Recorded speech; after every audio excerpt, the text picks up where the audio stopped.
మా latest videos కోసం మా ఈ తెలుగు న్యూస్ ఛానల్ సబ్స్క్రైబ్ చేసి గంట సింబల్ యాక్టివేట్ చేసుకోండి. భర్తతో కలిసి భోజనం చేసే ప్రతి మహిళ ఈ వీడియోని చూడండి. ఒకసారి సత్యభామ శ్రీకృష్ణుడితో ఇలా అంటుంది, స్వామి, నా మనసులో చాలా రకాల ప్రశ్నలు ఉన్నాయి. వాటన్నిటికీ సమాధానం మీరే చెప్పాలి అని అంది. అప్పుడు కృష్ణుడు, నీ మనసులో ఏవైతే ప్రశ్నలు ఉన్నాయో అవి అన్నీ కూడా నిస్సంకోచంగా అడుగు, నేను వాటికి సమాధానం చెప్తాను అని అంటాడు శ్రీకృష్ణుడు. ఆ మాటకు సత్యభామ ఇలా అంటుంది, మీ భార్యలమైన మేము మీకు ముందుగా భోజనం పెడుతున్నాము. మీరు భోజనం చేసిన తర్వాతనే మేము తింటున్నాము. మీకు సేవలు చేస్తూ ఉన్నాము.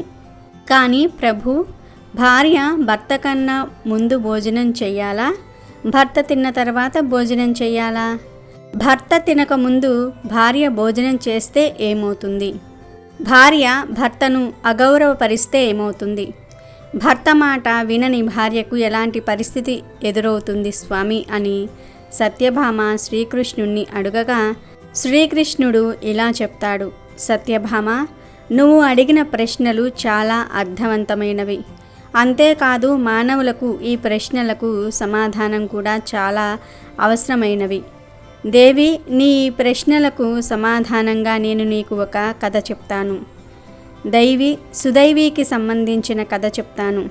శ్రద్ధగా విను అని కృష్ణుడు సత్యభామతో చెప్తాడు. అప్పుడు సత్యభామ, ఈ సుదైవ ఎవరో, ఆమె ఆచార వ్యవహారాలు ఎలా ఉండేవి, నేను ఆమె గురించి తెలుసుకోవాలి అని అనుకుంటున్నాను అని అంటుంది. దానికి శ్రీకృష్ణుడు, నేను నీకు ఈ కథలో అన్నీ వివరంగా చెప్తాను, విను. నీ మనసులో ఉన్న ప్రశ్నలన్నిటికీ సమాధానం ఈ కథలో తెలుస్తుంది. అందువల్ల ఈ కథను నువ్వు ధ్యాస పెట్టు విను. ఈ కథ విన్నవారికి చెప్పిన వారికి సౌభాగ్యం లభిస్తుంది. ఈ కథ శ్రద్ధగా విన్నవారికి నరకంలో చోటు ఉండదు అని కృష్ణుడు అనగా, సత్యభామ, మీరు నాకు సుదైవి కథను త్వరగా చెప్పండి, నేను కథను చాలా శ్రద్ధగా వింటాను అంటుంది. అప్పుడు శ్రీకృష్ణుడు కథ చెప్పటం ప్రారంభించాడు. ప్రాచీన కాలంలో విశ్వకుడు అనే ఒక రాజు ఉండేవాడు. అతను చాలా బలవంతుడు. తన రాజ్యానికి ఏ కష్టం రాకుండా చూసుకునేవాడు. ఏ సమస్య వచ్చినా విశ్వకుడే స్వయంగా ఆ సమస్యను పరిష్కరించేవాడు. ధనవంతుడు, గుణవంతుడు, చరిత్రవంతుడు, అత్యంత న్యాయబద్ధమైన రాజు ఆయన. విశ్వకుడు సుదైవను వివాహం చేసుకున్నాడు. సుదైవ శాస్త్రాలను చక్కగా అనుసరించేది. భర్త మాట జవదాటేది కాదు. దైవభక్తి ఎక్కువ. విశ్వకుడు పుణ్యాత్ముడు. ఆయన అనేకమైన యజ్ఞాలు, పుణ్య కార్యక్రమాలు చేశారు. దేవాలయాలను నిర్మించారు. నదులను తవ్వించాడు. చాలా వరకు పుణ్యకార్యాలు చేసి తన రాజ్యంలోని ప్రజలకు కష్టాలు రాకుండా చూసుకుంటూ ఉండేవాడు. ఆయన సాధు జంతువులను కూడా ఎంతో గౌరవించి ఆదరించేవాడు. ఆయన నగరానికి దగ్గరలోనే ఒక పెద్ద అడవి కూడా ఉండేది. ఆ అడవిలో చాలా రకాల జంతువులు, పక్షులు వాటి కుటుంబాలతో కలిసి నివసిస్తూ ఉండేవి. అదే అడవిలో అడవి పందులు కూడా ఉన్నాయి. ఆ అడవి పందులకు రాజు కూడా ఉన్నాడు. ఆ అడవి పంది రాజుకు భార్య, పిల్లలు ఉన్నాయి. అయితే ఆ అడవి పంది రాజ్యంలోనికి వచ్చి పంటనంతా కూడా నాశనం చేయసాగింది. ఆ అడవి పంది చాలా క్రూరంగా, భయంకరంగా ఉంది. ఆ పందిని వెంటాడడానికి ప్రజలు చాలా భయపడేవారు. ఇక లాభం లేదనుకుని రాజ్యంలోని ప్రజలు విశ్వకుణ్ణి కలిసి ఆ అడవి పంది గురించి, అది చేసిన నష్టం గురించి చెప్పుకున్నారు. రాజ్య ప్రజల బాధను చూసి విశ్వకుడికి విపరీతమైన కోపం వచ్చింది. రాజ్య ప్రజలకు ధైర్యం చెప్పి వారిని తిరిగి పంపించారు.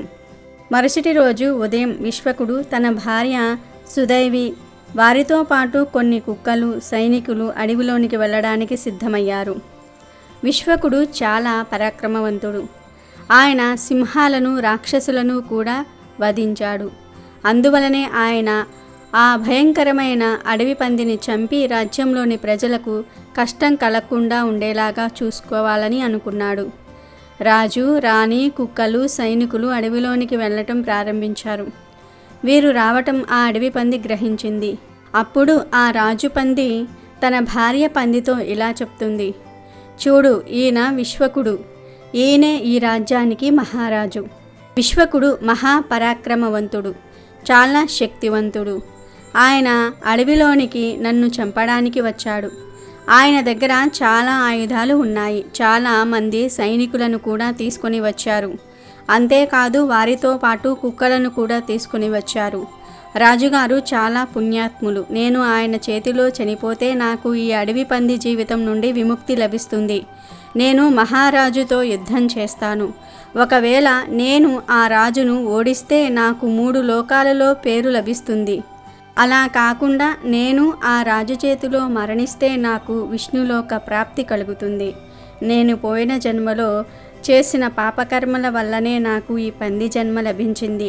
నువ్వు నాపై ఉన్న ప్రేమను, మోహాన్ని వదిలేసి పిల్లలను తీసుకొని పర్వత గృహంలోనికి వెళ్ళిపో. ఇప్పుడు నాకు సమయం వచ్చింది. నేను పూర్వజన్మలో చేసిన కర్మల నుండి బయటపడతాను. మహారాజు వేసే బాణాలతో నా శరీరమంతా కూడా ముక్కలు ముక్కలు అయిపోతుంది. ఈ మాటలు విన్న పంది భార్య ఇలా అంటుంది, స్వామి, మీరు ఉన్నారన్న ధైర్యంతో మన పిల్లలు ఈ అడవిలో ఆనందంగా తిరుగుతూ ఉన్నారు. స్వచ్ఛమైన ఆహారాన్ని తింటూ ఉన్నారు. మీ కారణంగానే మన పిల్లలు భయం అంటే ఏమిటో తెలియకుండా పెరిగారు. మీరే వారిని ఇంతకాలం రక్షిస్తూ ఉన్నారు. మీ భయంకరమైన రూపం చూసి ఏ వేటగాడు కూడా ఈ అడవిలోనికి వేటకు రాలేదు. మీరు చనిపోతే నన్ను, నా పిల్లలను ఎవరు రక్షిస్తారు? భర్త లేకపోతే భార్య మాత్రం ఏం చేస్తుంది? ఎన్ని డబ్బులు ఉన్నా, ఎంత బంగారం ఉన్నా భర్త లేని జీవితం వ్యర్థమే కదా. భర్త లేని భార్యను ఈ లోకం చులకనగా చూస్తుంది. మీరు లేకుండా నేను ఈ లోకంలో బ్రతుకలేను స్వామి అని ఆడపంది చెప్తుంది. మీతో పాటు నన్ను నరకంలో వేసిన నేను ఆనందంగా ఉంటాను. కాబట్టి మీరు మహారాజుతో యుద్ధం చెయ్యకండి. మీరు కూడా మాతో పాటే పర్వత గృహంలోనికి వచ్చేయండి. అక్కడే మనం దాక్కుని కూర్చుందాం. నన్ను, పిల్లల్ని వదిలేసి వెళ్ళిపోతే మీకు ఏం లాభం కలుగుతుంది? అప్పుడు మగపంది ఇలా అంటుంది, నీకు వీరుని యొక్క ధర్మం గురించి తెలియదు. అందువల్లే నువ్వు ఇలా మాట్లాడుతూ ఉన్నావు. మన పైకి యుద్ధం చేయడానికి వచ్చినప్పుడు మనం వారిపై యుద్ధం చేయాలి. అప్పుడే మనలోని వీరత్వం ఇతరులకు తెలుస్తుంది. మనం కూడా చరిత్రను సృష్టించవచ్చు. ఈరోజు మహాపురుషుడు విశ్వకుడు నాతో యుద్ధం చేయడానికి వచ్చాడు. నేను ఆయనతో యుద్ధం చేయటం నా కర్తవ్యం అని మగపంది ఆడపందితో చెప్తుంది. అప్పుడు ఆడపంది మగపందితో ఇలా అంటుంది, సరే అయితే మీరు ఆ రాజుతో యుద్ధం చేయండి. కానీ నాది ఒక షరతు. నన్ను కూడా మీతో యుద్ధానికి రానివ్వండి. నేను కూడా మీతో కలిసి ఆ రాజు సైనికులపై యుద్ధం చేస్తాను. మీరు నా షరతుకు ఒప్పుకుంటేనే యుద్ధం చేయడానికి అనుమతి ఇస్తాను. లేదంటే మీరు కూడా నాతో కలిసి మన పిల్లలతో కలిసి పర్వత గృహంలోనికి రావాల్సిందే అని అంటుంది. ఇక ఆ మగపంది ఇలా అంటుంది, నేను ఎంత చెప్పినా నా భార్య నా మాట వినటం లేదు అని మనసులో అనుకుని మగపంది ఆడపందితో ఇలా అంటుంది, సరే అయితే నువ్వు కూడా నాతో పాటు యుద్ధానికి రా. అలాగే పిల్లలకు చెప్పు, వారిని జాగ్రత్తగా పర్వత గృహంలోనికి వెళ్ళమని అని చెప్పగానే ఆడపంది సంతోషించి తన పిల్లలను పిలిచి ఇలా చెప్తుంది, చూడండి పిల్లలు, నేను మీ నాన్నగారు కలిసి రాజుతో మరియు ఆ సైనికులతో యుద్ధం చేయడానికి వెళ్తున్నాము. కాబట్టి మీరు జాగ్రత్తగా ఆ పర్వత గృహంలోనికి వెళ్ళండి. మేము తిరిగి వచ్చినా రాకపోయినా ఎట్టి పరిస్థితుల్లో ఆ గృహం నుండి బయటకు రాకండి అని అంటుంది. అప్పుడు ఆ అడవి పంది పిల్లలు ఇలా అంటున్నాయి, అమ్మా, ఏ పిల్లలు అయితే తల్లిదండ్రులను ప్రమాదంలో వదిలేసి వెళ్ళిపోతారో పాపాత్ములు అవుతారు, నరకంలోనికి వెళ్తారు ఆ పిల్లలు. ఏ పిల్లలు అయితే తమ తల్లి పాలను త్రాగి ఆమెను దుఃఖంలో కష్టంలో వదిలేసి వెళ్తారో వారు భవిష్యత్తులో చాలా కష్టాలను అనుభవిస్తారు. అందువల్ల అమ్మ, మమ్మల్ని కూడా మీతో పాటు యుద్ధం చేయడానికి రానివ్వండి. ఈ మాటలు విన్న మగపంది ఆడపంది సంతోషించి వాటి పిల్లల్ని కూడా యుద్ధానికి సిద్ధమవ్వమని చెప్తాయి. అడవి పందులకు మరియు సైనికులకు మధ్య చాలా భయంకరమైన యుద్ధం జరుగుతుంది. కొన్ని అడవి పందులు కుక్కలతో యుద్ధం చేస్తూ ఉన్నాయి. మరి కొన్ని అడవి పందులేమో సైనికులతో యుద్ధం చేస్తూ ఉన్నాయి. అడవి పంది పిల్లలు వాటి తల్లిదండ్రులను రక్షించే పనిలో ఉన్నాయి. ఈ యుద్ధంలో చాలామంది సైనికులకు గాయాలు అయ్యాయి. కొందరు చనిపోయారు కూడా. అలాగే అడవి పంది సైన్యంలో కూడా కొన్ని పందులు చనిపోయాయి. ఇక చివరిగా రాజుపంది భార్య 7 మంది పిల్లలు మాత్రమే మిగిలి ఉన్నాయి. ఆడపంది చనిపోయిన పందులను చూసి భయపడుతుంది. ఇక తమకు రక్షణ లేదని భావించి తన భర్తతో ఇలా అంటుంది, పదండి ఇక్కడి నుండి వెళ్ళిపోదాం, లేదంటే ఇక మనకు ఈ 7 మంది పిల్లలు కూడా ఉండరు, మన వంశం నశిస్తుంది, నా మాట విని వెనక్కి వచ్చేయండి అని ఆడపంది అంటుంది. ఆడపంది ప్రాధేయపడుతుంది. కానీ మగపంది మాత్రం ఆ మాటలను పట్టించుకోకుండా ఇంకా యుద్ధం చేస్తూనే ఉంటుంది. విశ్వకుడు ఇక లాభం లేదని ఒక బలవంతుడైన సైనికుడిని ఆ పందితో యుద్ధం చేయమని పంపిస్తాడు. కానీ ఆ అడవి పంది ఆ సైనికుడికి ముప్పతిప్పలు పెట్టడం ప్రారంభించింది. ఇది చూసిన రాజుకు కోపం బాగా పెరిగిపోయింది. అయితే ఒక బాణం తీసుకొని ఆ మగపందికి గురివేశాడు. అలా చాలా బాణాలు వేసి ఆ మగపందిని చంపేశాడు. మగపంది చనిపోవటం చూసిన ఆడపంది తన పిల్లలపై అరవటం మొదలుపెట్టింది. మీరైనా సురక్షితంగా ఉండండి, నేను వారిపై దాడి చేయడానికి వెళ్తాను అని అరుస్తుంది. కానీ ఆ అడవి పంది యొక్క పెద్ద కొడుకు ఆ మాటలను వినడు. నేను మీతో యుద్ధం చేస్తాను అని అంటాడు. ఇక చేసేది ఏమీ లేక మిగిలిన పిల్లలను సురక్షితంగా ఉండమని చెప్పి ఆడపంది యొక్క పెద్ద కొడుకు సైనికులతో యుద్ధం చేయటం మొదలుపెట్టారు. వీళ్ళందరూ కూడా చాలామంది సైనికులను మట్టుపెట్టారు. ఇదంతా చూసిన రాణి సుధైవి రాజా విశ్వకుడితో ఇలా అంటుంది, చూడండి రాజా, ఆ అడవి పంది మీ సైనికులను మొత్తం మొట్టు పెడుతుంది, దానిని కూడా చంపండి అంటుంది. ఆ మాటలు విన్న రాజు సుధైవితో ఇలా అంటాడు, చూడు దేవి, ఆ అడవి పంది ఆడది, ఆడవారిని చంపటం నేరం. మనుషుల్లో ఆడవారైనా జంతు పక్షులలో ఆడవారైనా చంపటం మహాపాపం. అందుకే సైనికులకు ఆ పందిని బంధించమని చెప్పాను అంటాడు. ఇక యుద్ధభూమిలో సైనికులు చాకచక్యంగా ఆ ఆడపందిని పట్టుకుంటారు. కానీ అప్పటికే దానికి చాలా గాయాలు అయి ఉంటాయి. దాంతో అది స్పృహ కోల్పోతుంది. దాని దీన పరిస్థితిని చూసిన రాణికి జాలి కలుగుతుంది. కొన్ని నీటిని తీసుకొని ఆ ఆడపందిపై చల్లుతుంది. ఆడపందికి కొంచెం సమయం తర్వాత స్పృహ వస్తుంది. దానిపై రాణి సుధైవ నీళ్లు చల్లింది అని గ్రహిస్తుంది. అప్పుడు ఆ ఆడపంది రాణి సుధైవతో ఇలా అంటుంది, నాపై నీటిని చల్లి నాకు ఉపశమనాన్ని కలిగించావు, నీకంతా మంచే జరుగుతుంది అని అనేసరికి రాణి సుధేవి ఆశ్చర్యానికి గురి అయింది. రాణి సుధేవి ఆ అడవి పందితో, అదేంటి నువ్వు మాలాగా మాట్లాడుతూ ఉన్నావు, నువ్వు మనుషుల్లాగా మాట్లాడగలవా, లేదంటే నేను భ్రమపడుతున్నానా అంటుంది. అసలు నువ్వు ఎవరు అని సుధేవి ఆడపందిని ప్రశ్నిస్తుంది. దానికి ఆడపంది ఇలా చెప్పటం ప్రారంభించింది, నా భర్త పూర్వజన్మలో గురువులను సాధువులను కించపరిచాడు. ఆ కారణంగానే నా భర్తకు ఈ అడవి పంది జన్మ లభించింది. నీ భర్త గుణవంతుడు, ధర్మవంతుడు, చాలా శక్తివంతుడు కూడా. నీ భర్త నా భర్తను చంపటం వల్ల తనకు విష్ణులోక ప్రాప్తి కలిగింది అని అంటుంది. దానికి సుధేవి, మరి నీ సంగతి ఏమిటి, నువ్వు ఈ అడవి పంది జన్మ ఎత్తడానికి గల కారణం ఏమిటో చెప్పు అంటుంది. అప్పుడు ఆడపంది తన కథను చెప్పటం మొదలుపెట్టింది. కలియుగ దేశంలో శ్రీపురం అనే నగరం ఉంది. ఆ నగరంలో వసుదత్తుడు అనే ఒక బ్రాహ్మణుడు ఉండేవాడు. నేను ఆ వసుదత్తుడి కుమార్తెను, ఒక్క కుమార్తెను అవ్వటం వల్ల నన్ను చాలా అల్లారు ముద్దుగా పెంచారు. నేను చాలా అందంగా ఆకర్షణీయంగా ఉండేదాన్ని. నా అందాన్ని చూసి నా తల్లి భయపడేది. నా తల్లి నా తండ్రితో ఇలా చెప్పింది, చూడండి, మన కూతురు చాలా అందంగా ఉంది, తనకు మంచి వరుణ్ణి చూసి పెళ్లి చేయండి అని చెప్తుంది. ఆ మాటలకు మా తండ్రి, నేను అదే పనిలో ఉన్నాను, నా అల్లుడు నా కూతుర్ని చాలా బాగా చూసుకోవాలి కదా, తను మంచివాడై గుణవంతుడై ఉండాలి, నా కూతురు ఏది చెప్తే అది చెయ్యాలి, నేను ఇల్లరికానికి అల్లుణ్ణి తెచ్చుకుంటాను, అప్పుడు ఎంచక్క నా కూతురు నా అల్లుడు నా కళ్ళ ముందే ఉంటారు అని చెప్పగానే తల్లి సరే అని మీ ఇష్టమని అంటుంది.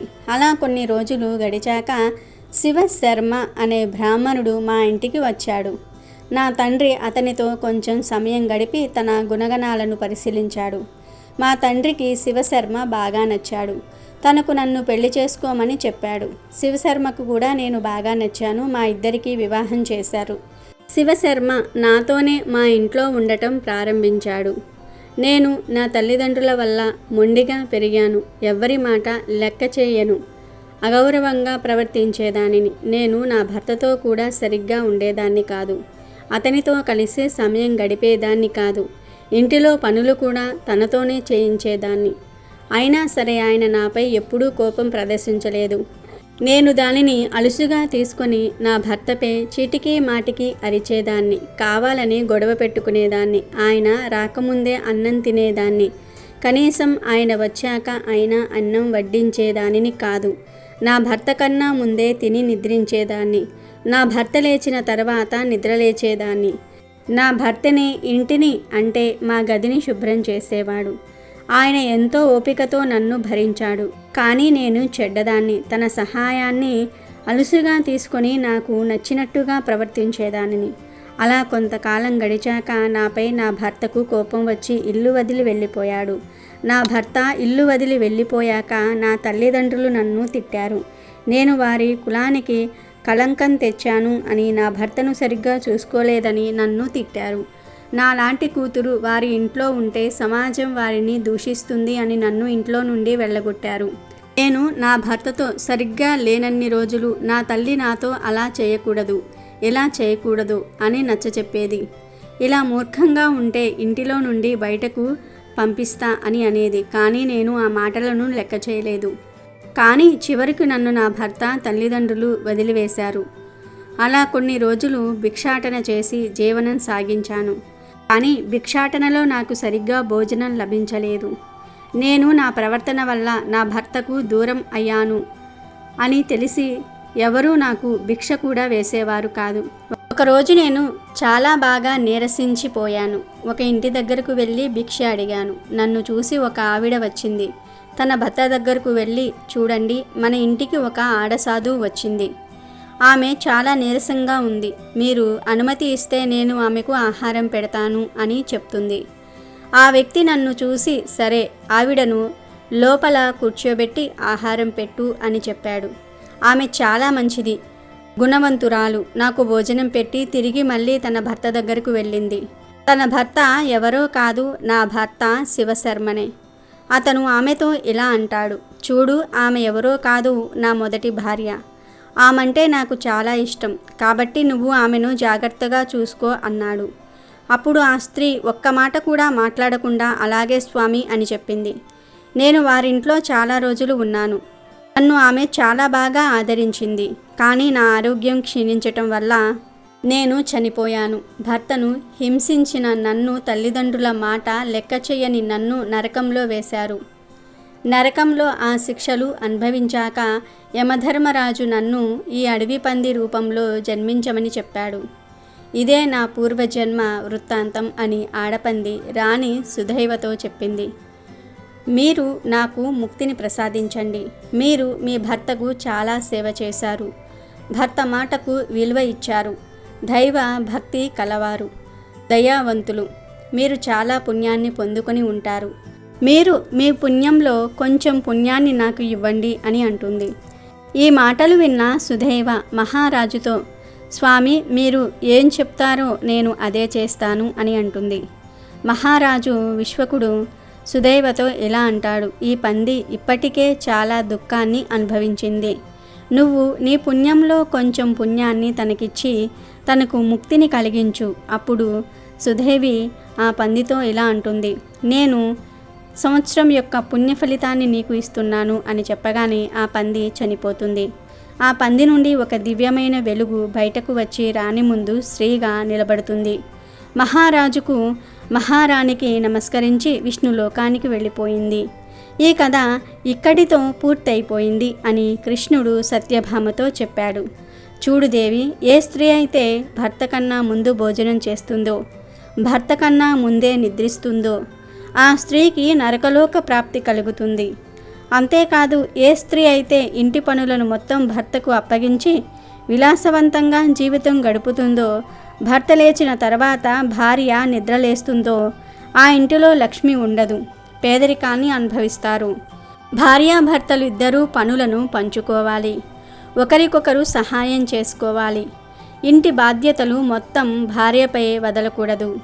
భార్యాభర్తలు ఇద్దరూ ఇంటిని చక్కగా ఉంచుకోవాలి. సమస్యలు వచ్చినప్పుడు ఒకరికొకరు అండగా ఉండాలి. భార్యాభర్తలు ఇద్దరూ ఒకరిని ఒకరు అర్థం చేసుకుంటే వారి జీవితం సుఖవంతమవుతుంది. ఏ కుటుంబంలో అయితే భార్యాభర్తలు పిల్లలు అందరూ కలిసి భోజనం చేస్తారో వారి ఇంటిలో సుఖ సంతోషాలు ఉంటాయి. అందరూ కలిసి భోజనం చేయటం వల్ల వారి మధ్య ప్రేమానురాగాలు పెరుగుతాయి. కాబట్టి మిత్రులారా, మీరు కూడా మీ కుటుంబంతో కలిసి భోజనం చేయండి. ఆనందంగా వారితో సమయం గడపండి. వీడియో నచ్చితే లైక్ చేయండి, షేర్ చేయండి, బట్ సబ్స్క్రైబ్ చేసుకోవడం మర్చిపోవద్దు.